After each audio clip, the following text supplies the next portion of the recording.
Knicks Couch Report here on Knicks Bros TV. I want to thank all of our viewers and subscribers. Believe it or not, tomorrow it's going to be 1 year anniversary of Knicks Bros TV. I want to thank all the viewers again. It's been a blast doing this, just talking New York sports in general. My brother is covering all the Giants. He covers all the Yankees. I mostly do the Jets and the Mets. And the fact that we have the New York Knicks in common has been troubling for both of us. But with that being said, I have a special guest on this segment. It's a gentleman that I've been watching his videos. He does Jets coverage. He's a Nets fan as well. He's been doing an amazing job covering the Jets for quite a few years now. I want to say maybe 2 years since I've watched him, a year and a half maybe. But he can probably clarify that more. I would like to introduce Ezra from Idiot Sports Talk. Ezra, go ahead and introduce yourself, sir. Ezra, as you said, from Idiot Sports Talk. And yes, on YouTube, I've been on about 2 years. Before that, I podcasted about 2 years. Currently, I don't podcast. But when it comes to my YouTube, I do it regularly, because of work, everything. You know how life gets in the way.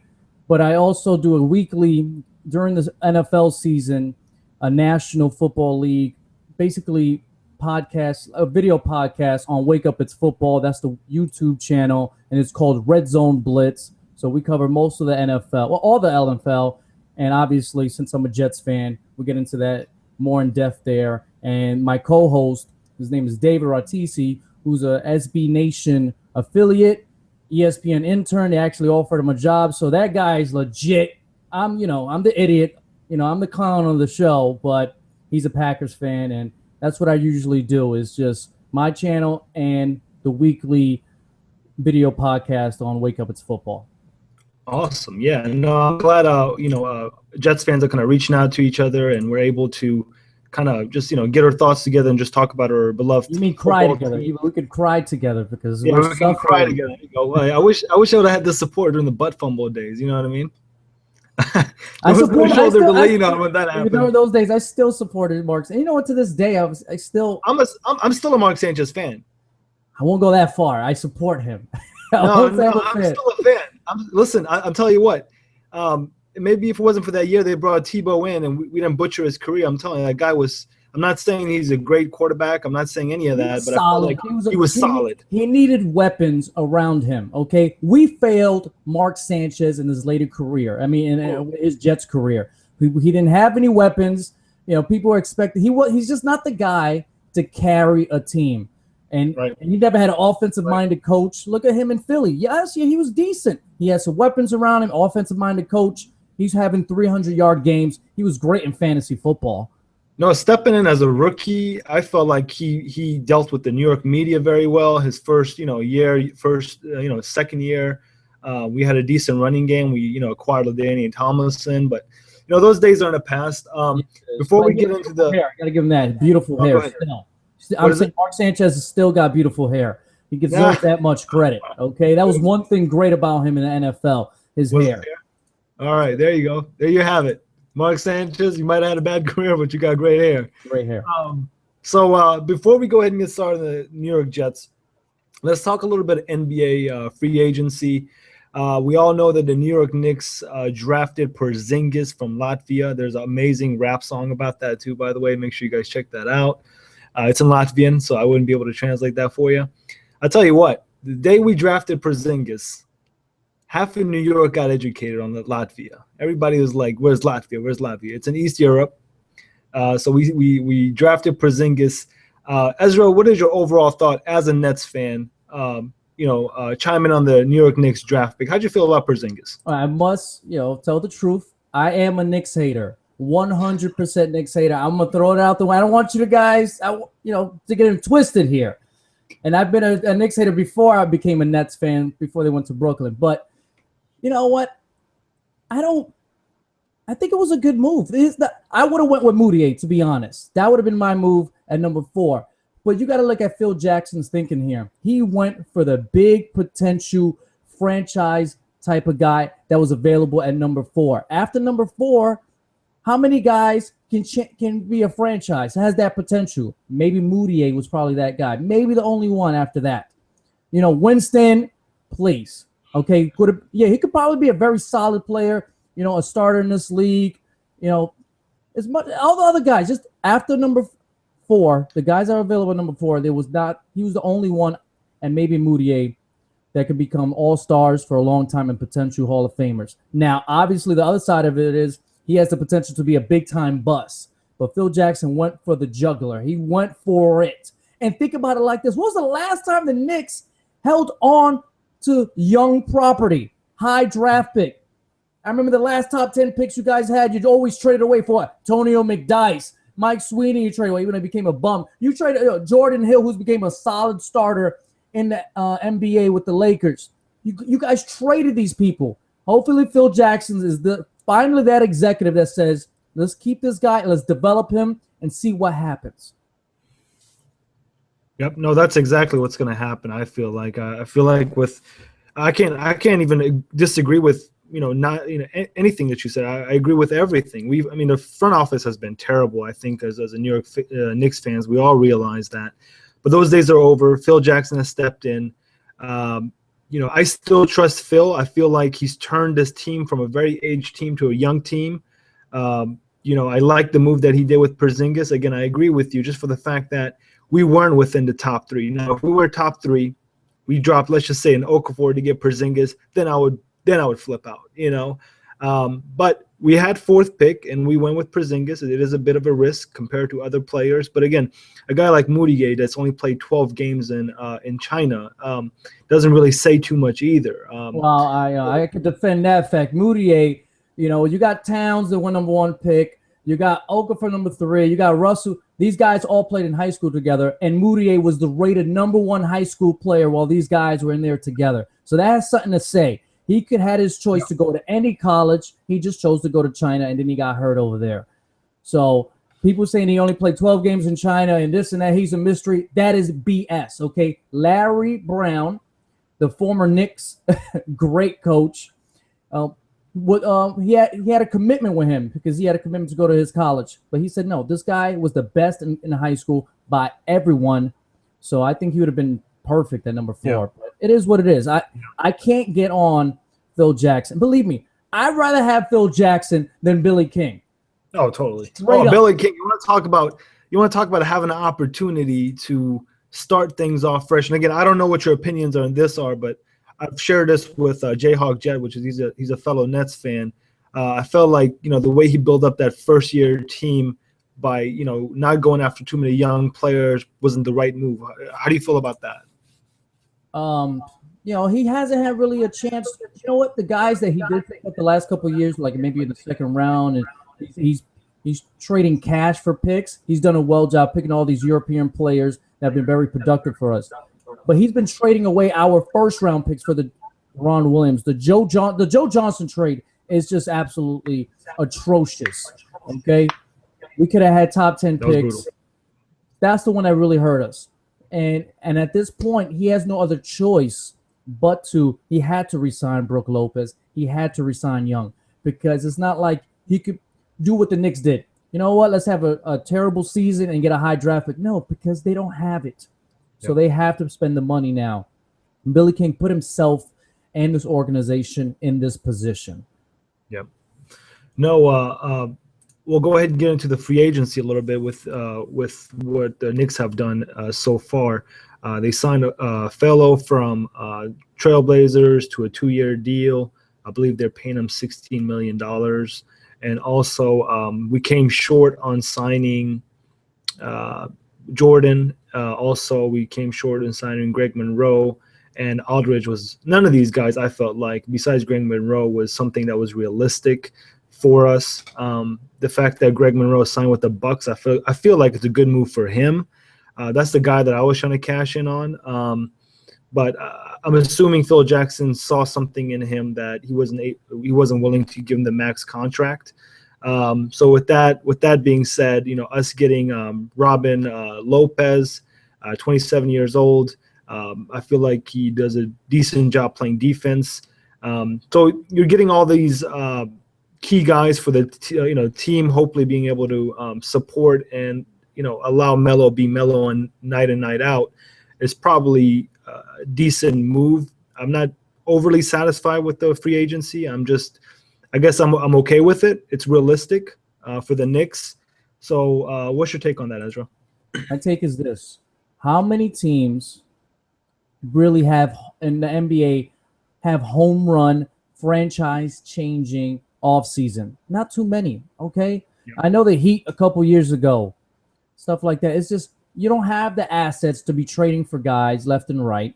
And if you did, you would have traded your 4th overall pick once again, and you don't hold your young asset. You know, he's limited, Phil Jackson, for trading for guys. And when it comes to free agency, you know what? You don't need to knock out a home run one offseason. You want to build a sustainable winning culture. You want to win for the next 5, 10, 15 years. You don't want to try to go for it. Let's say you would have went for it. Wade. Let's say you would have gave Wade a max deal. Yeah. You know, maybe get a center in there. You know, maybe that would have put you guys in the playoffs, but you would have no depth. Yep. You know, and that kills you in the playoffs, especially if you would, let's say you would have signed Wade, you know, and you know how he gets hurt. You got no depth behind him. That would have hurt the franchise long term. Okay, so a follow 2-year deal, $18 million. The second year is a player option. You know, he's a solid guy. And in the new NBA, he shoots very well from the three-point land, and he defends the position. So you got yourself a guy that can play. He's a two-way player. Robin Lopez, even though he's not the offensive juggernaut, he still averaged close to 12 points last year. He can average close to double-digit rebounds, and it's a short-term contract too. So you get these two guys in there, and maybe if the Knicks can squeeze into the playoffs next year, it's the East too. So and you got Melo, if he's healthy, the Knicks can definitely make it to the playoffs and show next year's class of free agents, which is better than this year's. You show one guy, you know what? The Knicks actually have something going. Yeah. Phil Jackson has completed his mission, okay? He's trying to get another guy. He's trying to convince another guy to come on down and join Melo, join Afalo, join Robin Lopez. You don't add a couple pieces. The puzzle's not going to be complete this offseason, but it's pieces being put together. Yeah, and hopefully, and it looks like the smart way to me in my eyes. And even if these guys bomb out, at least it's not 4 or 5 year deals. Yeah, exactly. No, I agree with you. Just in general with the offseason, I'm satisfied with it. I feel like on paper, I don't want to get ahead of myself. The way I'm seeing the team as young as it is, I feel us to be maybe the Milwaukee Bucks of last year, maybe going into the playoffs as an 8th or 7th seed. Not making too much noise, but getting that experience under the wing of some of the younger guys, and being able to be attractive enough for maybe just saying a Kevin Durant going to next season, 2016. That's not happening. You can forget about it. I'm killing the dreams. I'm killing every dream. Phil Jackson's dreams, all that. You can forget about Kevin Durant coming to New York. Okay. There you go. So let's get into our Jets discussion. But before we go ahead and start that, this is a question I always like to ask any New York Jets fan, and I will ask you this now. Ezra, how did you become a Jets fan? My story is pretty lame, and I can answer in one question. I think I was, maybe 8, 9 years old. I like the color of the jersey. That's it. It's not like I didn't grow up with I'm the only sports fan in my family. It's not like I grew up with raving Jets fans and I watched the game. It was just, hey, that's a cool color. That's it. That's about it. Nothing else. Nothing special.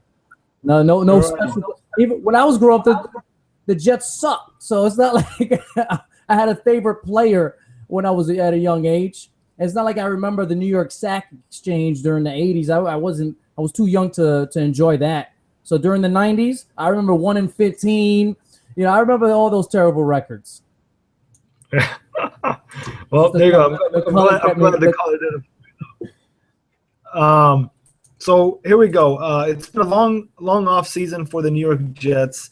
I've had numerous amount of guests on here. We've discussed, the free agency signings. We've talked the draft in general. So what I want to ask you overall, Ezra, is how do you feel? How do you grade the entire off season with Mike McKagan?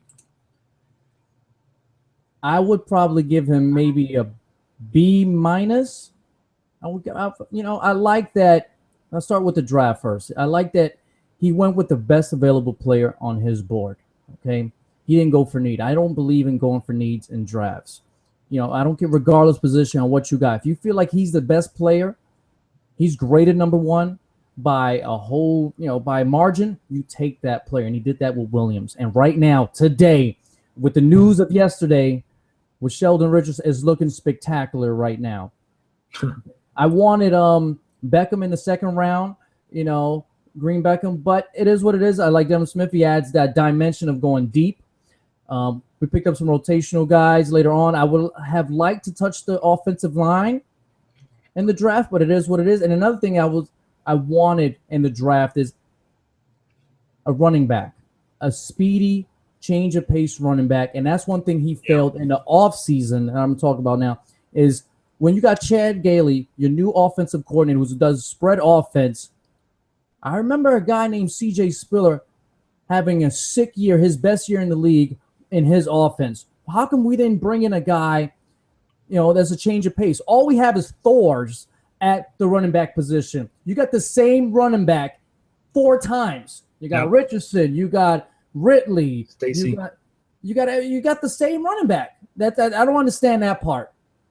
Okay, I agree with you there. If you watch my previous videos, I did mention CJ Spiller. Go ahead. Yeah, CJ. It didn't have to be CJ Spiller. I just wanted a change of pace type of guy in this offense that could be a receiver out the backfield, a dangerous one to add that element. We just haven't added that this offseason. The other negative moves, there's a lot of positives, but my negatives, because everybody's talking about every Jets fan is talking about, man, great offseason, this and that. Hooray, and jump now. Let's slow it down a little bit. Okay, I am not a believer in off-season champions. I don't like bringing in multiple free agents because you know what? In sports, we always forget chemistry is very important. And when you add in a lot of free agents, it's hard to develop that chemistry in year one. I didn't like that we overpaid Cromartie. I didn't like that we overpaid David Harris. Okay, I love David Harris. Great middle linebacker for us. He sucks against in coverage, but I didn't like the 3-year fully guaranteed contract. We could have got rid of him, saved him money there, saved money on Cromartie, and that money that we saved could have went potentially to Mo or other, needs on the team or the offensive line. I think those guys did not need to be signed. Cromartie, it doesn't bother me too much. I just didn't like the number. The David Harris, that really bothers me. So that's my negatives of the Jets offseason. But overall, one thing I want to kind of throw in there real fast, Ezra, is I agree with you what you're saying. I felt like maybe we should have not signed Buster Skrine and still went ahead and got Cromartie, so we did have that money left over. No. Cromartie, no. Yeah, I like Cromartie. He had a very good comeback year with Todd Bowles with the Cardinals last year, and he was that year that Rivas got his torn ACL. He was fantastic. I thought he was one of the top 5 cornerbacks. But the year after that, when Rivas was in Tampa Bay, he was horrid, and that's why he had to go to the Arizona and rebuild himself. I just don't like the number. I like him on the team, but I just don't like the number. We didn't really need him. Buster, he can play the nickel. He can play the number 2 cornerback position. We got a lot of depth now, but I think we didn't need the Cromartie pick, and especially we got Dee Milliner. We don't trade that guy. We keep him, and he adds a lot of depth. I agree, 100%. So that's my negatives. But like I said, we did a lot of good things. A year too late on signing Rivas. Now we had to see him in a Patriots jersey, win a championship in a Patriots jersey, cheat in a Patriots jersey. We're a year late on signing Rivas, but hey, I'm happy that he's back in town. It's my boy. There you go. Yeah, Rivas is the man. So overall, with the acquisitions that we've had in the free agency, with the draft, again, on paper we look great. But going to next season, with having the questions around Geno Smith, where do you realistically see us in the AFC East? With this division, this is another thing. Jets fans are telling me on Twitter, oh, man, we're clearly the second best team, second place easy. Bro, all my fellow Jet fans, take it easy. This division is stacked. We can easily finish in last place. Easily. Think about it like this, okay? The Bills are up there with us on defense. The Dolphins just signed Sue, and their defense wasn't terrible last year. I'll put it to you like the Dolphins had the second best quarterback in the division, Ryan Tannehill. We have, we're in the battle for the worst quarterback in the division. With the Bills. With Geno, weapon? With the Bills, we're competing with the worst quarterback with the Bills. Yes, correct? with the Bills. Yes, but the Bills had the best running back in the division. Okay, our running backs are okay, solid. Our two main, offensive, go-tos are probably the weakest. We're probably up there maybe in wide receiver core, but I think the Bills have an argument too. They have the best wide receiver core in the division. You know about the Patriots, thank goodness. Hopefully that 4-game suspension holds up. They got Tom Brady, they got Gronk, they got their system in place. I'm just saying it's not easy for us. Don't forget about the Bills. They got that running back, they got that defense, and they got Rex Ryan to run that defense. Yep. You got the Dolphins with the second best QB, with a very solid defense, with a destructive force with Sue in the middle now, which is going to make Wake even more dangerous. This division is no joke. And so it's not a gimme. It's not a gimme that we're going to finish second place here. I can easily see us finishing 6-10. Easy. Yeah, no, this division for sure is going to be a defensive division, not just for the fact that we're going to have good defenses in the AFC East, just for the fact that we have, the Bills and the Jets have struggling quarterbacks. What it really comes down to me, Ezra, is, how Geno Smith is going to be able to play next season. That's really what it comes down to. Honestly, I don't know what to expect from a running game because we still don't have a main guy. I mean, I know a lot of people are giving it to Ivory, but Ivory to me didn't prove himself so much for him to be a front runner in the running back position. But yeah, you did say, obviously we do have good wide receivers, but you need a quarterback to get the ball to. You see it maybe sometime this season where, again, we start seeing, Geno Smith, having back-to-back bad games to a place where Ryan Fitzpatrick's going to take over next or in the season? Well, I hope not. But there's one credit I want to give to Geno Smith. Even though he had another horrible year, the funny part is from game one, he did look like a different quarterback. His poise, his confidence, and everything else, he seemed like he did improve. Even though the result was still terrible, if he could take another step this year and show that improvement again, I think the results would be different. And I think this offense will fit his skill set even better. And now he's got some weapons to throw to. He's got Curly back. He's got, one of my favorite wide receivers in Brandon Marshall. that was probably my favorite move of the offseason, from our new management, bringing up Brandon Marshall. I love that. And it brings Decker at the number 2. And maybe we use Smith at running back situations or some trick plays. We use his speed to. Don't forget Curly and Monroe. Yeah, I brought up Curly. Curly, he is Geno Smith's favorite target when he was playing a couple years ago. And Monroe, yeah, we have the wide receiver. We have some weapons for Geno Smith, and I think we have the right, system for him. Did I want Jan Gailey as my number 1 offensive coordinator? No, but nobody wants my number 1 coordinator. Everybody thinks I'm a joke when I say the guy I want is Charlie. Was it Charlie Weiss? What's his name, right? I thought you might want to bring Lane Kiffin in here. No. Charlie Weiss, right? The old offensive coordinator of the Jets. I can't believe I forgot his name for a moment. I think he does a fantastic. I think he is the true guru when it comes to quarterbacks. Any quarterback he's ever dealt with in the NFL has had their career year or has developed under him. That includes Tom Brady, Drew Bledsoe, Vinny Testaverde, you name it. My man did his thing with the quarterbacks, but that's a different story. Can we agree on? I mean, I know a lot of people love to point the finger to Geno Smith, and I was one of them. I mean, last season after a couple of the games, I was pretty heated. But can we really agree and say, Geno Smith almost had no weapons last year, and not everything should fall on the shoulders? No, he doesn't deserve all the blame. Absolutely not. Like I said, he didn't have weapons. He also, there was no depth at the wide receiver position last year. The offense, I don't think like I said, the game plan fit Geno Smith's skill set.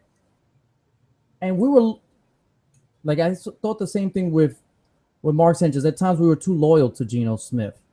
Like, dude, you got to realize we need you to play better, but it doesn't really fall on him all the time. It doesn't. At times when we had the lead, the defense, just a perfect, example of the Jets way, will give up the lead or somehow. It's a team thing. Okay. Yeah. That secondary was horrid.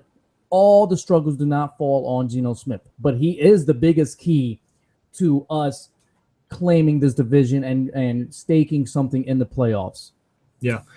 We know that this offseason we worked a lot on our defense. Our defensive backs were terrible last season. Overall, do you buy into what a lot of people are making out our defense to be? Meaning, I'm going to ask you, do you see our defense being in a top 5 or top 3 going to next season? We definitely have the talent for it. Okay, that's I can't deny that. But my biggest thing, like I said, is chemistry. That's going to be my biggest fear heading into the season as a unit. We got a lot of egos on our team, that's for sure. I'll be happy if we end up in the top 10. I'll be very happy. If some people might view it as a disappointment, but like I said, chemistry, a lot of free agents, that's what scares me. The talent's there. It's just gelling it together and being as one. And that just doesn't happen in one off season. It just doesn't happen. If you think of all the the true great defenses that we have potential of, it didn't happen in year one. The Buccaneers, when they won the Super Bowl, those guys were there for a couple years. The Baltimore Ravens, the Steelers, etc.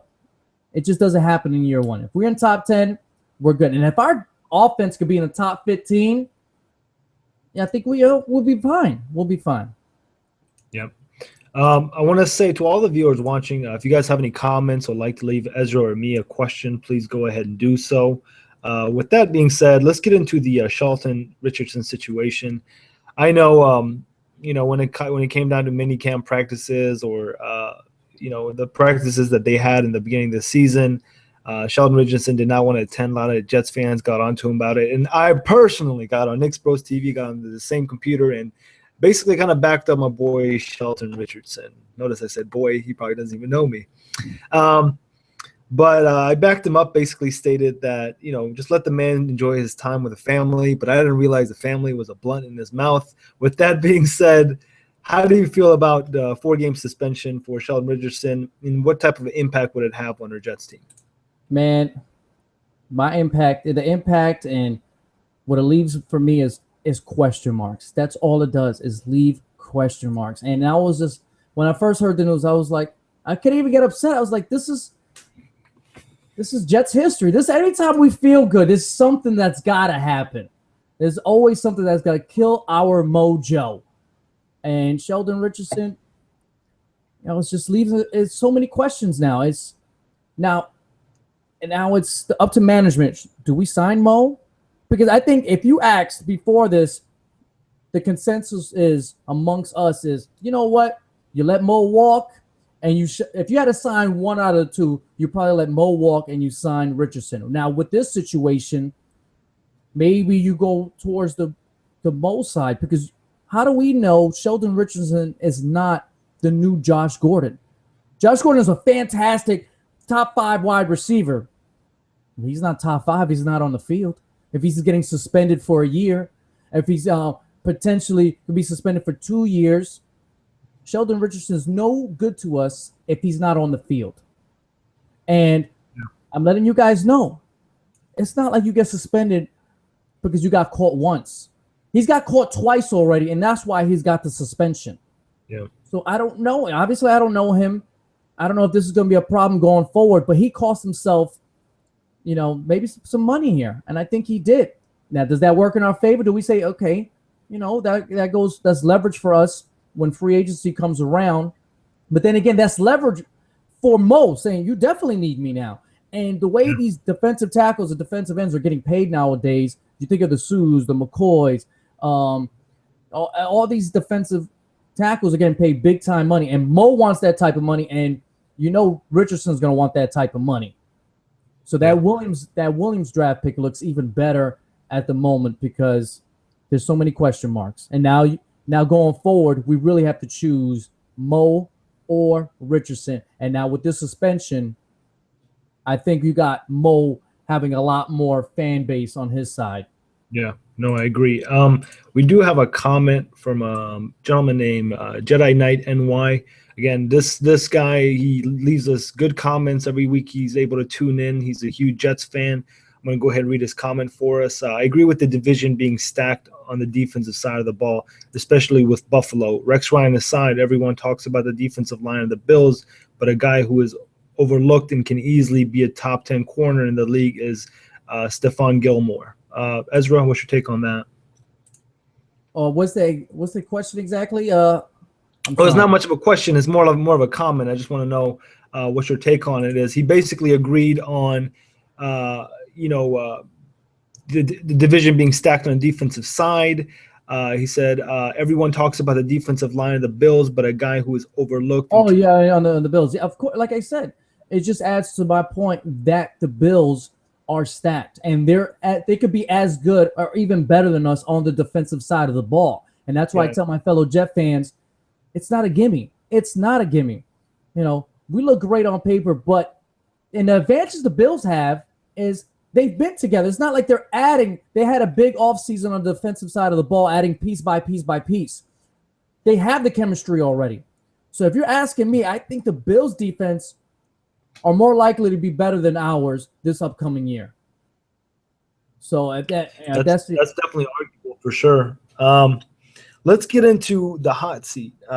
Let's talk about players who we feel like, or players I've written down, and you can chime in on players that you might feel like are in a hot seat going to next season. And I want you to tell me if they're going to make it or break it, whether if they're going to go even past the mini camp stage or maybe, either make it through the entire year or, be a bust going to middle of the season or something like that. I'll stumble on that question there for you. Geno Smith, overall, do you think he's going to have a successful season next year? I think a successful season is different by everybody's standards. If I see him, not be a Pro Bowler, but just show progress and not have 20 turnovers, if he can limit his turnovers to under 18 and have 20-plus touchdowns, I think that would be a very successful season. Okay? I would love to see that. I just want to see, I don't expect a Pro Bowler this year. I really don't. But in this system, if he's still making mistakes, okay, in the spread offense, I want him gone ASAP. Yeah. Okay. No, for me, Geno Smith, I want him to do well just because I do want franchise quarterback. I want to be able to call a guy overs year in, year out. Although I do think Petty might be, or it's too early, but might be our guy three years down the line. But with Geno Smith, the number one thing I feel like he needs to do is, if he does make mistakes, if he does throw an interception, to be able to be mentally strong enough to be able to come back and recount the mistakes that he made. Last year, a lot of things we saw with Geno Smith was he did throw interception. Okay, fine. He came back the next drive and was able to make the same exact mistake over and over again. So with the type of defense that we're going to have next season, is going to be a defense that's going to be able to turn the ball over for us and will give us opportunities to be able to, counter those mistakes. So for me, with Geno is about mental toughness going to next season. Next player I have is Dee Milliner. A lot of people have, counted Milliner out just because of the fact that, we've signed Arrivas and a Cromartie. But if you think about it, Cromartie and Arrivas is not our future. I mean, those guys will give us probably 2 to 3 more solid years. But after that, we were looking forward to a Milliner to be able to step up. And just because he got injured, early in the year last season doesn't say anything for me. I feel like Milliner is going to be able to turn it around. He's going to be able to be maybe a third or fourth cornerback that's going to be able to, do well for us. What's your take on Milliner? I think he should be untouchable right now, okay? I love the depth that he adds. How many people can say, Milliner have the talent at the fourth cornerback as Milliner. Not too many teams could say that. And Yeah. him learning under Revis, maybe Buster, having those mentors around and see their preparation will probably make him a much better cornerback. And I'm high on Milliner. I really am. I'm still high on him. I'm especially high on him now that he'll have a taste that he's not the starter, is not given to him. He's got to earn it, and he's watching, a superstar at his position and how he prepares. And if he wants to be even come close to that, this is what you got to do, and this is the type of work you got to put in. You do not trade this guy, okay? And I think at some point, I think he will surprise a lot of people and fill in the role that he wasn't expected to do. Maybe he'll be a nickelback, or maybe he'll be maybe Cromartie, maybe he struggles or he gets hurt, and they put Milliner at the second cornerback, and they keep Buster at the nickel. You never know, and I think that could be very possible. So Milliner, I am high on him, and I expect very good things from him. If there was a guy that you asked me going to next season is going to be the player that's going to surprise you the most, I would say it's Milliner. Next guy that I want to talk about is going to be Pryor, or first-round pick last season. I've been on record bashing this guy. I know he didn't play his position, but I expected a lot more. I think with Pryor, what frustrates me the most is, the blown coverages where he had. Our defensive backs were terrible last year. I'm not going to try to blame everything on him, and I'm not. But simple things like missed tackles where he was known to be a, hard-hitting defensive back is the things that kind of disappointed me. How is Pryor going to progress in this next season? Is he going to regress or be able to progress? I think he's going to progress, and I think you have to look at that. He was playing out his position. I think you really have to analyze it. It's like, you ask Ed Reed, one of the greatest free safeties of all time. All right, now you go play strong safety and go take out the running back. It's just not his game. Ed Reed is not going to go in there and go dominate the line of scrimmage or scare the quarterback with pressure or anything like that. Pryor is that type of guy. He plays in the box. That's his strengths. That's what you drafted him for. If you wanted a guy in coverage, you draft a guy that's good in coverage. It's just, you don't ask a guy that's just stupid. It's just plain and simple. You don't hire someone, and that skill set doesn't fit that. So I don't. He's playing his position, and there's going to be a lot of blitzing, and he's going to be in his natural position, and Todd Bowles is going to want him to concentrate on the quarterback, concentrate on the running back, concentrate on the tight end, not the other guys that he's never really worried about the last couple years. Yeah. So I expect him to show why he was drafted number one. Yeah. No, I agree. So we have a comment here from Jedi Knight. Question: if Geno Smith happens not to pan out this year, what do you guys think or move should be with the first-round pick next year, given that D Brick is looking to make around $14 million next year and may be cut due to the salary amount? Do we go LT or QB in the first round? That's a tough question to answer, because one, we got to know we got to. I guess if Geno Smith doesn't pan out, I think we'll be in the top 15. You got to see what players are available, what free agency is looking like. You just never know what the situation is going to be out there in the offseason. So that's tough to go. I don't know. It's just I think it's just one of those where time will tell. But I think plain and simple though, if you see a guy, that's in our draft position, that's a QB, and you have him graded higher, you take him. Or if you have graded the same way, you always go for the QB over the left tackle. Yeah, for sure. But with that question being asked, are we overlooking maybe a Petty? Where do we rank him? How do you feel about Bryce? Like I said, I don't care who's on the roster. I do not care who's on the roster. If you feel like a guy or if he's rated highest, regardless of position, you take him. I don't care. Why should we not? This is one thing that pissed me off. Yeah, I know we drafted Geno Smith a couple years ago in the second round. Okay, so people were telling, well, you can't go for quarterback in the first round. The next year after we drafted Geno, why not? Yeah, If you feel like a guy is going to be better or he's going to be good in this league, you take him. I don't care. I don't care if you're Tom Brady. I don't care if you're Peyton Manning in your prime. If I feel like a guy in that position, okay, could be better, you take him. You take him. So I don't care who's my quarterback. I don't care. You could be Geno Smith or such. If that guy's at that position, you take him. And so Bryce Petty, hey, hopefully he becomes that answer if Geno Smith is not. But I'm hoping anybody becomes that answer. It doesn't have to be Petty. It could be anybody. I don't think any of us care who it is, who isn't. We shouldn't look. Is he on the roster? He'll have his chance.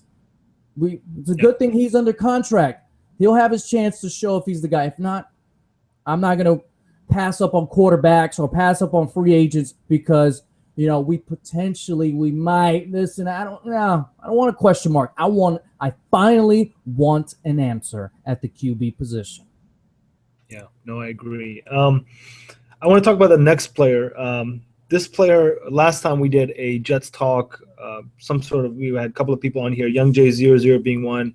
I believe Jayhawk Jet on here as well. Copels tends to be a very sensitive topic for us. All the guys on here they were pretty opinionated on Copels. Where do you think about Copels overall? Do you think he's going to be able to finally have a breakout year next season?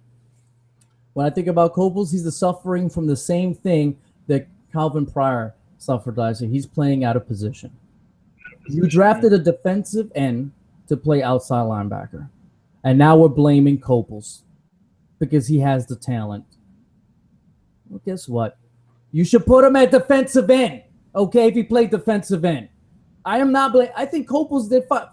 If you look at outside linebackers or outside linebackers under 25, I think he was maybe in the top 5 or top 8 in sacks. He's progressing nicely. He's not having. I know he's not DeMarcus Ware or this and that and such. But if you look at the Jets, had a very successful rate in the sense of putting pressure on the QB. It's not all about sacks. It's about applying pressure, hurries, hits, and stuff like that. And Copels has done his job. You know what? He's 10 times better than Vernon Golston. That's for sure.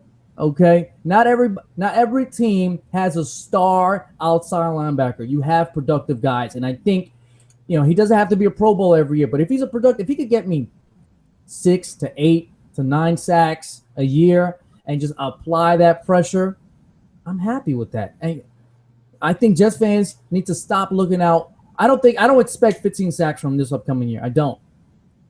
But as long as he does his job and he's actually some youth at our linebacking position, I'm happy.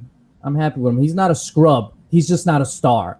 Okay? And teams need rotational. They need solid guys. I know he was a first rounder, but he is what he is. And it's not like he's getting paid $15 million a year. And it's not like he's going to command $15 million a year. So I'm okay with him. I don't want to say he's a bust. I don't think he's a bust. He's just not a star. No, I don't think that either. I'm fine with Copels overall. Do I want more? I want more from everybody. I want more. I want more from Richardson. I want Richard to stop smoking the bud, smoking them trees. Okay. All right. Guess what? He's going to be more productive than Richardson for the first 4 games of the season. Yeah, there you go. Yeah, and that's a good point. That's all the players I have on the hot seat. One other player I want to talk about is going to be Eric Decker. When we signed him last year, a lot of people got very excited about him. I mean, I did too, but he's not a number 1 wide receiver, and I don't really think he is. He basically didn't really step up the entire year until that Miami game. I mean, he was really good in that Miami game, but having Brandon Marshall is definitely going to help our wide receiving core.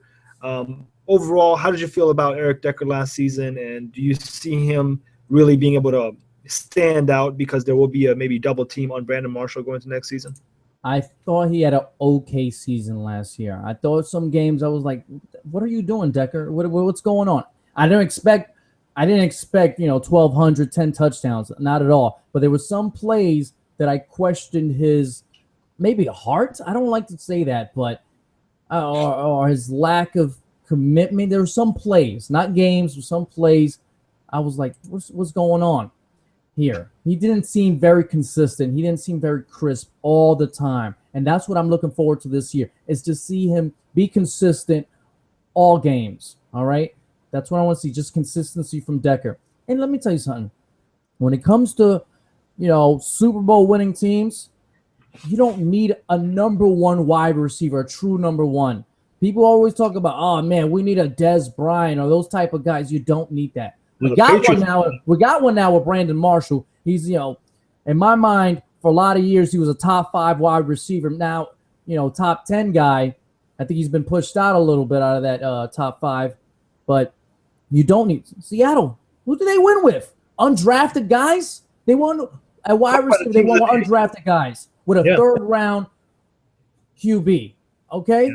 I know they got a fantastic – their real offense is the beast mode, but that's a different story. I'm just saying, the Patriots, Grunk, we know he's all-world, fantastic, such. But their wide receivers, you got Julian Edelman, you got guys that, they're not superstars. A lot of, the Steelers, well, when they did win, it's Antonio Holmes, first rounder, not a superstar, but a very solid guy. Yeah. So you don't need a superstar to win in the NFL. You don't. So that doesn't really bother me that Decker's here and we needed expected him to be number one. We do have one now, and his name is Brandon Marshall. Yeah, no, I agree. Again, all the viewers, if you're watching, leave us those comments. They're definitely driving this conversation between me and Ezra. Let's get into the running back battle. With the amount of depth we now have in the running back position, before I really get into it, can we say that we both agree on Chris Johnson just being a waste of money last season? He was a project. It's not, he got a 1 year, 2 year deal, this and that. It's not like I expected him to be himself. They didn't utilize him to his full extent. And so that really doesn't bother me. They went for it. Boo, yeah, whatever. And I think that was more of a coaching staff. And let me tell you something. I love Rex. It was hard for me. It was hard for me to finally say. Closing that chapter is difficult. I'm telling you. That's my boy. That is my boy, Rex Ryan. I felt like he brought a swag. And I hate skinny Rex. I hate they made him skinny Rex. They made him shut his mouth. They didn't care about Rex anybody. Put us back on the map. I'm telling you. He did put us. I love Rex Ryan, and I love that. I don't hate him. I don't hate him that he's over there in the Bills. I still don't hate him. Like, he's being himself. The day he covered up that tattoo of Mark Sanchez, I'm telling you, I almost shed a tear. I'll be the first to say it. I shed a tear or two here.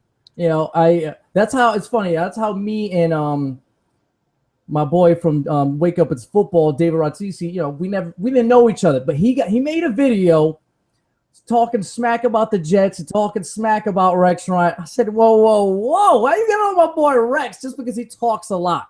Okay, I love Rex. And I forgot what was the question here. No. Rex is the type of guy, if he's on your team, you will live and die for him.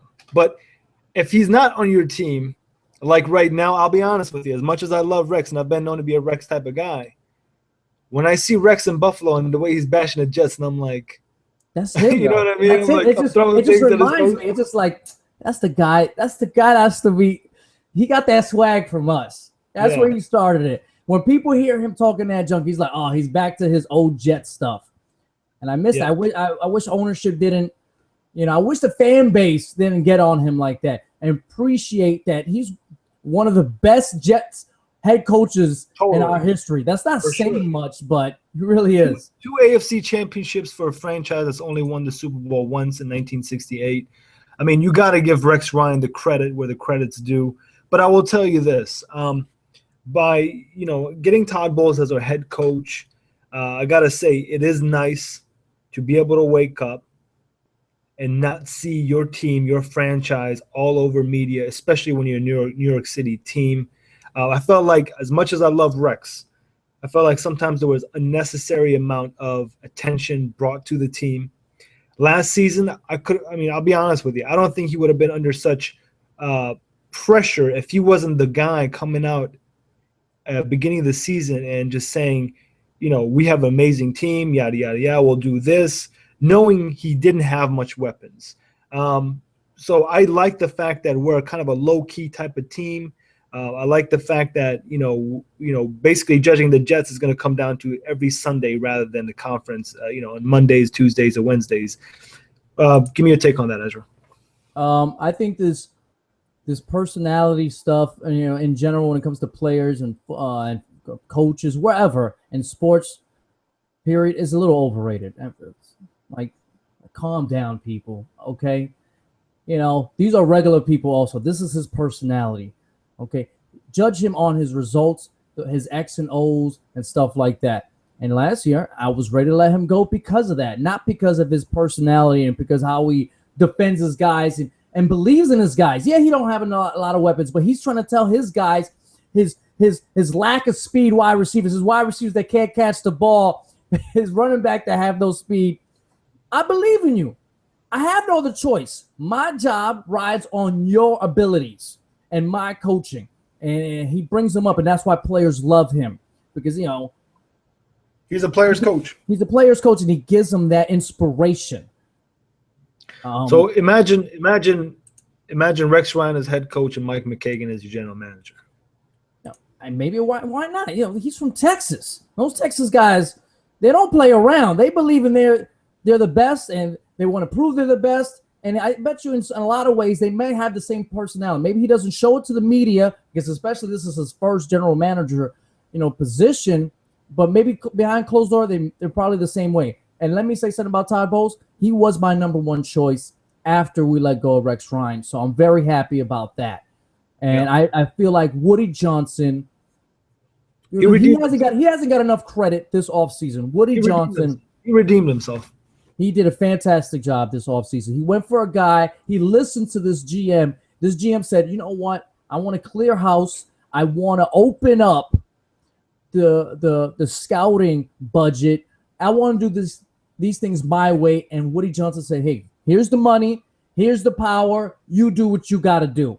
And Woody Johnson deserves tons of credit for that. And that's one thing Jets fans aren't doing. And I did the same thing for Jerry Jones. A lot of Cowboys fans, a lot of national media kill Jerry Jones. And I say, hey, give this man some credit for this offseason because Jerry Jones did some fantastic things. But Woody Johnson, he gets an A. He gets an A for this offseason. Yeah. Ezra, that's all the questions I have. Is there anything you want to get into? Is there anything you want to ask as far as the Jets are concerned? When it comes to, I don't. It's just still, oh, man. We got to see it on the field, man. And I think there's question marks. I just want to tell the Jet fans out there, there's still question marks on our team. The linebacking core, okay, I think our linebackers, I think, still are a little slow. The question marks on offense, obviously, is Geno Smith. And I feel like we have too many Thors and no, Lokis at the running back position. No, all we have is thunder, no lightning at all. That bothers me. And chemistry. Those three things bothered me the most heading into the new year. And this division is stacked. So don't think it's a gimme. And we have our problems still, but it's a good start going forward. I don't expect everything to be corrected in year one under this new regime, but I do like the start. Ezra, we got another comment here. It might be from a viewer that might have just tuned in. I know we've talked some Geno Smith early on the show, but the question is, how long do you both think Geno has to prove himself until Petty is ready to take over? I'll go ahead and answer that question first.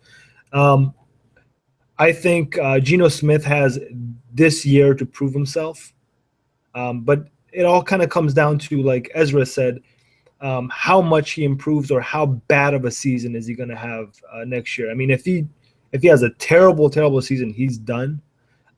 If he has probably a okay season, I think he might be able to, and if he's improved in certain categories, he might be able to still be the quarterback of the team.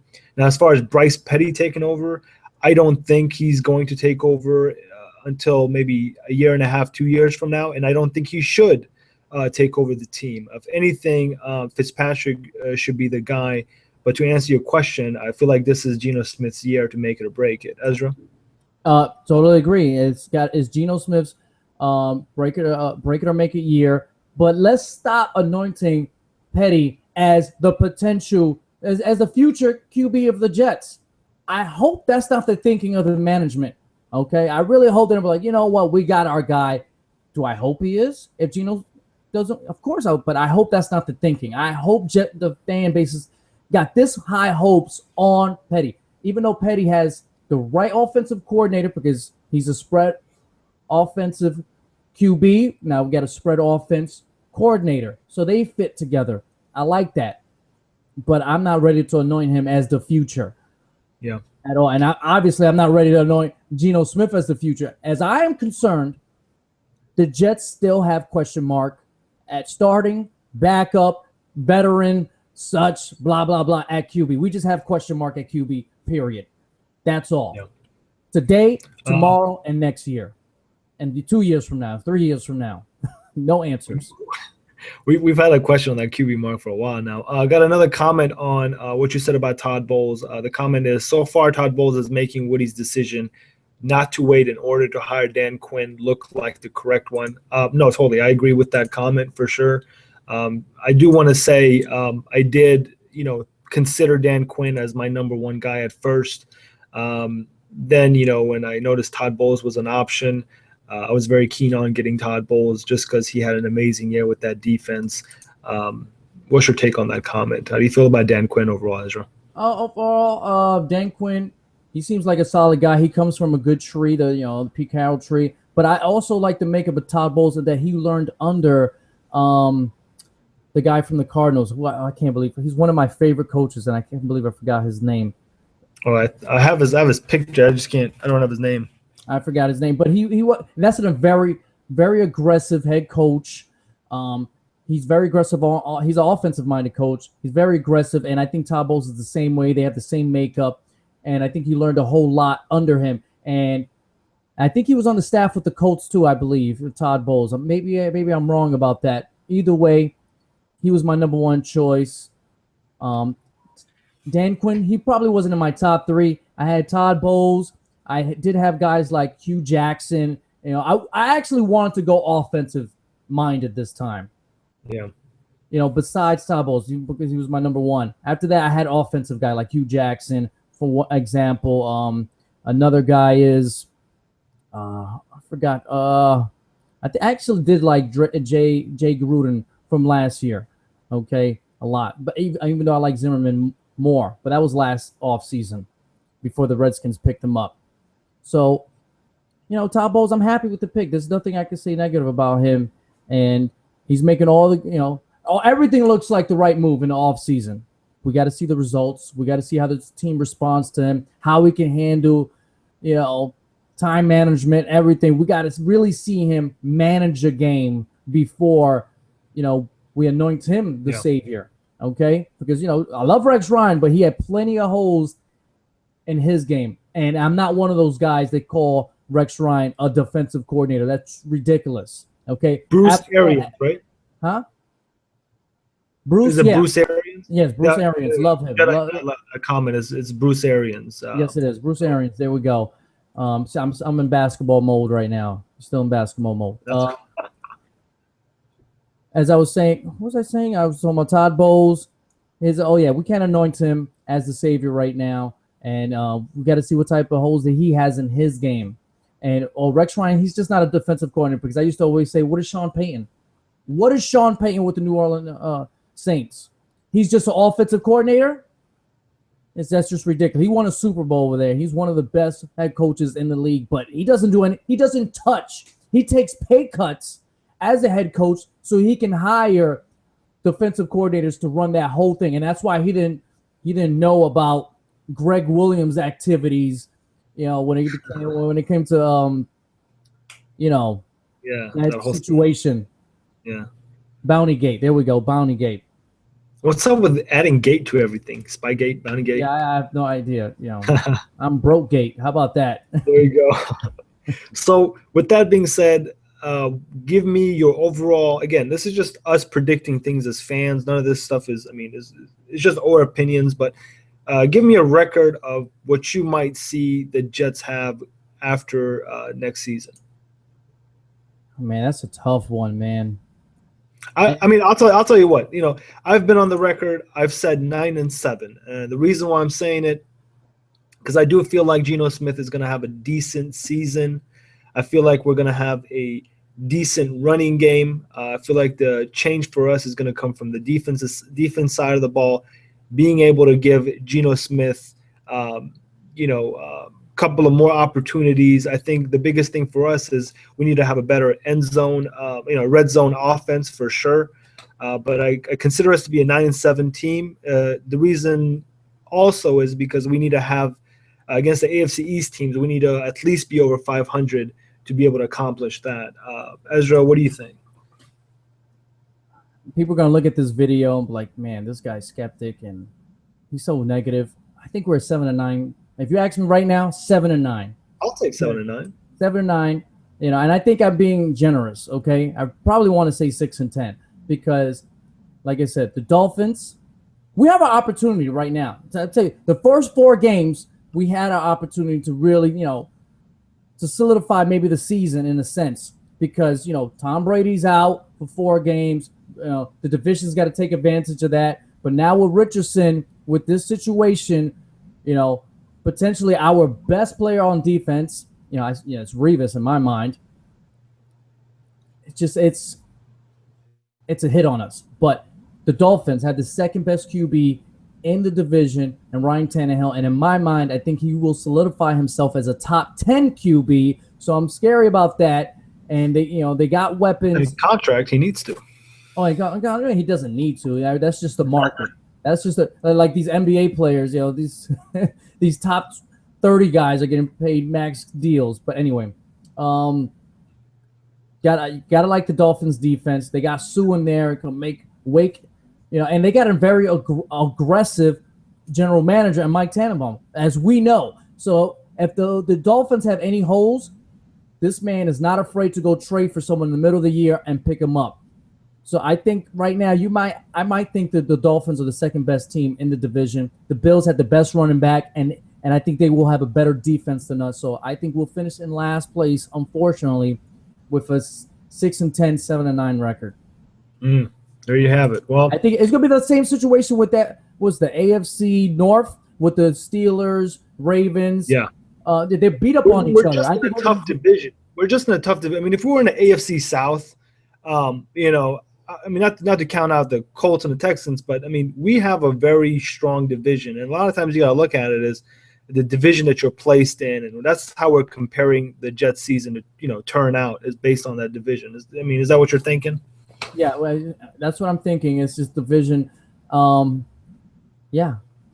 just the way it is. We got to win our games outside. We got to win our games outside our division, and we can't pull Jets usual fashion and lose to. We just can't play down to our teams. If we're playing against, let's say, the Raiders, for example, or such and such, the Jaguars, we can't play down to them. We have to take care of business. We have to win our quote unquote gimme games, plain and simple. Yeah, because we don't have much space to commit errors. Yeah, no, I definitely agree. It's just about making sure you're getting some quality wins going to next season. I think the way you can turn a season around is to maybe win one or two of the games that you're not expected to win. I definitely would like to even the series with the Patriots next season. That would be kind of nice. It seems like we struggle with the Patriots at home. We struggle with the Dolphins at home. We play the Dolphins well in Miami. It seems like every year. So just being able to do that. Then we got swept by the Buffalo Bills last season, right? Hey, seems like we got swept by everybody last year. That pisses me off that we won that Dolphins game. I couldn't believe the last 5 games of the year. I'm screaming for us to lose every game. I'm at the TV set like, why are we? I couldn't believe it that I'm rooting against my team, and it was terribly upsetting that we crushed the Dolphins and Geno Smith had that fantastic game. The one game that I felt like was I wanted Winston. Really? Damn right. I wanted Winston. Man. I don't like Winston whatsoever. I was Team Winston I'm still Team Winston all the way. Listen here. I felt like the game that turned the season around for us in a very negative way was that Packers game. We had a 14-0 Oh, lead. we was crushing them. It wasn't. We looked fantastic that first half. It's because we had a running game going. We looked fantastic. First quarter, second quarter. I mean, first 2 quarters, we had a running game going, and I just can't believe we blew that game. I mean, that game. That first half was the best we looked all year, including that Dolphin game. That first half, we were hitting all cylinders. We just looked. I was like, what's going on here? But then I tweeted. I said, you know what? There's plenty of game left, and then my Jets proved me. Now that first game of the season against the Raiders, I mean, we came out with a win. It was a very sloppy win. It was sloppy. Yes. Very sloppy on both sides. And then everything looked amazing till first half of the Packers. And then Aaron Rodgers realized, I'm dating Olivia Munn, and this is the Jets. What are they, serious? That State Farm commercial came on. I'm telling you. Oh, then we got buried. Discount double check. Yeah, we became first scene of Goodfellas, with the guy in the back of the trunk. That's exactly what happened to us. So bad, but there you go. Well, of course, we had to win a couple games at the end of the year. Asinine. Oh, I know, right? Tell me about it. Then you could have had your Winston. That's right. You could have had your Winston. Now we got a defensive tackle, which I'm happy about, but still. Listen, Leonard Williams is the man. I'm a USC fan, so what? I'll tell you one thing. He took. Now he's got the best hair on the Jets. He took the legend. He took a Mark Sanchez legend. Tell everybody about the off-air conversation we had regarding Mark Sanchez. Oh no, wasn't that on air? We were talking about Mark Sanchez. I could have sworn it was off-air. No, it was. No, it was on air. We were talking about Mark Sanchez. I feel he's got the best. He's still got the best hair at the QB position in the NFL. That's one thing. He didn't throw great passes. He wasn't a great runner, but he had great hair. Okay. I had told people all the time, like, what's up with your boy Sanchez? I said, easily the sexiest QB in the NFL. All right? I don't care. Who cares about Super Bowl rings? Yeah, good hair. GQ. How do you get on GQ without winning anything? It's the hair. It's the hair. Yeah, he should have had it. If he won Super Bowls, he could have had his own. He could have did the reboot, a Knight Rider. He could have had it all. He ruined it. Totally. Yeah, totally. I mean, think about it. Joe Namath. I mean, he won 1 Super Bowl. We still talking about him like. I'm tired of Joe Namath. His drunk ass needs to go somewhere and relax somewhere. Just stay in the pub. He's on the radio. I'm sick and tired of that. Shut up. You throw more interceptions and touchdowns. Jesus Christ. Totally. Oh man, I sometimes hate hearing that dude. Maybe because maybe I don't love to him because I've never seen him win it. Because I wasn't born. I wasn't even thought of. I was just a swimmer at that point. But still, I don't like listening to Joe Namath at all. I do not listen to that man. Critical of the team, yeah. Not even being critical. It's just you could be critical. I'm critical. You heard me this whole show. Yeah, I'm probably one of the most negative Jet fans you probably heard during this offseason. Everybody else is praising the Jets, and I'm here slamming them and showing my negatives about it. But Joe Namath, he's like he's I don't know, the way he's condescending, the way he's better than everyone, or when it comes to the Jets, like he could do a better job. Please get out of my face. Hey, you know what? I've said this on the show before, and I'll say it again. Greatest quarterback of all time, Vinny Testaverde. And maybe in Jets, he has a claim in Jets history. That's Chap Hennington is probably top 5. That's illusional Jets fan talking right there. No lie. Brett Favre is probably top 6 in Jets QB history. He played 1 year for us? He played 11 good games for us until he got hurt with that rotation. And you know what? That was a dream come true for me, man. That was a good season. Brett Favre is my favorite football player of all time. To see him in the Jets jersey, to have those first 11 games turn around, it was epic for me. And then he got hurt, and I'm being biased. I'm told, and you know what? I'm always biased. What am I saying? I think everyone is, but people are afraid to say they're biased. He got hurt. I should slam him for not sitting out because he was done for the season. He had a torn rotator cuff, and he was playing the QB position with a torn rotator. He was almost worse than Chap Hennington. Okay, good old seriously, Chad. And he didn't sit himself down, but I'm biased, so it's cool. You do whatever you want, Brett. Yeah. He used us too. He said, "I'll just use you guys to go to Minnesota." For me. There you go. Well, Jets fans, thank you for watching. I appreciate all the comments you've left us. I really appreciate Ezra coming on the show again. I was a huge fan of the show and still am. Please check out his channel. Again, it's Idiot Sports Talk. He gets on there on a consistent matter. He does his shows. Please watch it. Ezra, if you have any take you want to talk about or whatever, I'm going to let you kind of finish out the show here. I want to apologize to my fellow Jet fans that I was being realistic and I was pointing out some of the negatives of this offseason. That's all right. We need that on the show. And I just want to let you guys know I'm still with you. You see it. Still love my team. I'll be hoping I am totally wrong. I hope we go 13-3, and I'm down for my team no matter what. I just had to keep it real. And you guys can follow me. You want to curse me out, talk to me on Twitter at Idiot Sports Talk. And like I said, my weekly video podcast on YouTube on Wake Up It's Football is called Red Zone Blitz. We talk all NFL teams, and I don't care. I don't know if you like video games, but now I started streaming weekly, nightly. Go. Matter of fact, yeah. So at Idiot Ezra on Twitch, but that's not really sports. Unless someone asks me a question about sports, that's really about me being an idiot and very, being myself, I guess. Well, I hope you enjoyed coming on the show. Maybe you'll consider it in the future coming on the show. I'll definitely come back, talk some, maybe like I said, if you're talking some Jets, Knicks, Nets, whatever. That's one thing I said. I love your channel because you keep it local, okay? And I've told my friends years ago, I think if I would have went local, if I would concentrated only on Jets, just local teams, I feel like I would have had more of a following, more of, on YouTube. I think that's a smart way to go about it. Those your passionate teams and stuff like that. But me, I just love watching, I mostly talk about NFL, NBA, and that's what I went for. Yeah. Generalizing, but when you localize it, it's smart. It's easier. It's easier to, I will say it's easier because you got to really know your stuff when you talk about local teams. You got to know who's the guy behind the starter and who's the third string. If you're going to talk local, you got to know your team. You got to know your stuff. And to be honest, I don't know who the third string offensive lineman is on the Jets. Some people do, and they deserve that credit. But, when I talk about nationally, I don't even know the third string guy unless I feel like he's going to be important down the road. So I definitely want to be on the channel because, hey, I'm a New York guy. Love the Jets. Love the Nets. Hate the Knicks. So I'm always for it. Hey, you know what? When NBA season starts, I definitely need you on here to break my chops a little bit. I haven't done it the last couple of years to Knicks fans. Well, you know what? You got a challenge.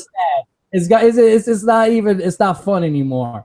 It's not fun to get on. I can't wait for your dislikes and your thumbs down on my channel when the NBA. But I always said for the last, because a lot of my friends are Knicks fans. I tell them the Knicks. I said this for like 2 years. Have a better future than my Nets. So it's okay. I may get on the Knicks, but I'm realistic. Hey, my Nets are going to suck. Unless they, by a miracle of the Lord, they trade Darren Williams this year. That's our only chance. Who's going to pick that up, though? That's why I say it'll be a miracle. We got to call Michael Jordan. He'll probably be the stupid one. MJ, you need a point guard over there? Huh? Look at those ankles. Look better, don't they? Look fresh. You could sign him to your Jordan brand. Yeah, I think he's got to talk. Hanes t-shirts. Billy King's got to talk to the Hornets ASAP. Please. Kaminsky got drafted to the Hornets. He referred to them as the Bobcats. He forgot that they changed names. That was pretty embarrassing. Yeah, so it's the Hornets. What do you want me to tell you? And Phil Jackson was high on Kaminsky. You know that, right? No, yeah, he was. So, and a lot of people love Grant that you guys picked up. The Knicks. I think they're having a solid offseason. Okay, they're adding depth. They need that number 2 guy. They still don't. Obviously, they don't have that number 2. That really missing piece. But it's tough to win a championship. Look how even if they got a number 2. Let's say they got LaMarcus Aldridge right now. Let's say boom. Are you really title contenders? I don't think so. No, not really. Because you don't have any depth. The Warriors are deep 1 through 9 easy. Okay? And I hear some rumors that you guys might potentially pick up David Lee. If you guys pick up David Lee, which will be a very good move, he's only signed for 1 more year, and maybe a young player. Maybe they have to give you a young player because the Warriors have to relieve luxury tax. So if I'm Phil Jackson, hey, bring David Lee on down, and he's still at least a 15 to 16 point a guy, and the Knicks would definitely make the playoffs if you pick up David Lee and maybe a young asset with David Lee, and that's what you want. With signing Lopez, though, we just don't have the cap space to bring Lee here. But no, that was definitely. No, but with a trade, you could do that within a trade. Yeah, but I'm going to be very honest with you. I kind of like the team we're sitting on right now. Grant, which was a smart decision at 19 to bring him in, smart point guard. I like the Porzingis pick. I like you want Porzingis as being your starter next year. If you want to honestly ask me that question, I say yes. The same way Nowinski got thrown with Dallas, do the same thing with Porzingis. Let him learn. Let him sometimes, be the laughing stock. I don't care what it takes. Let the guy go in there and start. That's just how I feel about it. First-round guy, 19 years old. He's still, he's 7'3" right now. He puts on those sneakers. He's 7'3". He's 19. He's probably going to be 7'5" by the time it's done. Yeah, I think another guy the Knicks could potentially return, and they should look into it, is Gallinari. I think Gallinari is going to be a steal, absolute steal for an NBA team out there. Okay, Gallinari, because the new NBA, you want that stretch four, and he can play that, and he can shoot the three, as all Knicks fans know. He's just been hurt, and his to get him is a low asking price right now. So I think it's a perfect time to strike on Gallinari. Yeah. No, I think Gallinari. I think if we bring back Bargnani, I feel like if Bargnani healthy, he's able to get that bum out of here. I've never been a Bargnani guy since he got drafted by the Raptors. Hell no. If you're gonna go, no, get Gallinari or get David Lee. Bargnani, unless Bargnani comes back for a mid-level exception for like $3 million and to be a backup, okay, I'm with that. Anything, even $3 million is pissing me off. Okay, anything above that, I'm a hell no to it if I'm a Knicks guy. Nope. Any team, I'm not going, no. Bargnani, no. Soft and inside, doesn't, okay rebounder. He's got a nice jump shot. He's an okay scorer. Not a huge fan of his. Yeah. Well, can't wait for the NBA season. Viewers, subscribers, I want to thank you for giving Knicks Bros TV a wonderful first year. Again, tomorrow will be our anniversary of this channel. I want to appreciate everybody for allowing us to come on here and just let my brother and I voice our opinions on our local teams. Again, Ezra, thank you for coming on. Everybody, till next week, please stay tuned. And again, check out Idiot Sports Talk with Ezra. It was a pleasure having him on. You guys have a wonderful week. And it was my pleasure.